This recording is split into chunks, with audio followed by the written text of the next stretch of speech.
总统赖清德上任以后，头一届双十大典有要甲5000位侨胞登来参加，创下8年来的新冠纪录。那前总统蔡英文有来参加，就连前总统陈水扁嘛让17天搁再来参加双十大典。不过前总统马英九讲对这赖清德总统提出的新两国论不满，所以无要出席来表达伊的抗议。军健儿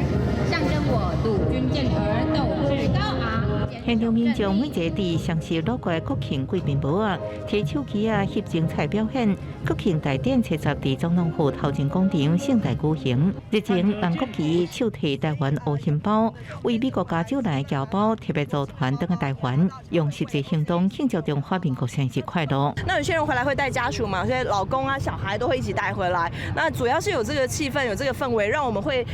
就是不会讲中文的这个第2代、第3代，趁机回来寻根之旅一下。今年国庆小物有致敬奥运英雄的荣耀时刻的面巾，象征热情奋斗，互侨胞是真欢喜。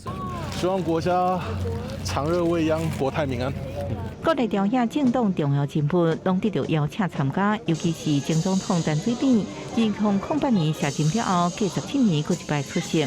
见习赖总统第1摆的国庆大典，前总统蔡英文到场的时阵，先是甲咱的友邦访问团交流，了后是伫陈水扁的身躯边，两人互动真热烈。可惜是前总统马英九因为不满赖总统新两国论，批评赖是麻烦制度者，决定无要参加，来表示抗议。也互中华民国前后4任元首无法度斗阵合体，不过国民党全体立委议员参加为国家祝福。我今天决定不去参加，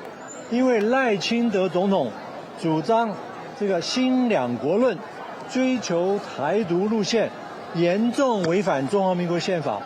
将把台湾2300万人民带向险境。以欢欣鼓舞的心情，来到总统府前，国民党立委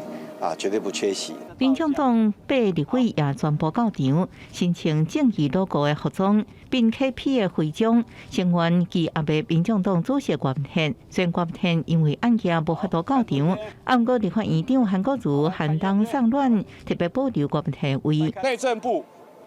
根本就没有安排柯文哲的位置，是韩国瑜院长跟他们表示不同的意见了以后，今天才保留了柯文哲主席的位置。另外，咱的友邦也包含图瓦卢、帛琉等6个访问团、加日华议员恳谈会、美国联邦众议员莱斯克访问团等，共同为中华民国庆生，展现坚实的友谊。记者综合报道。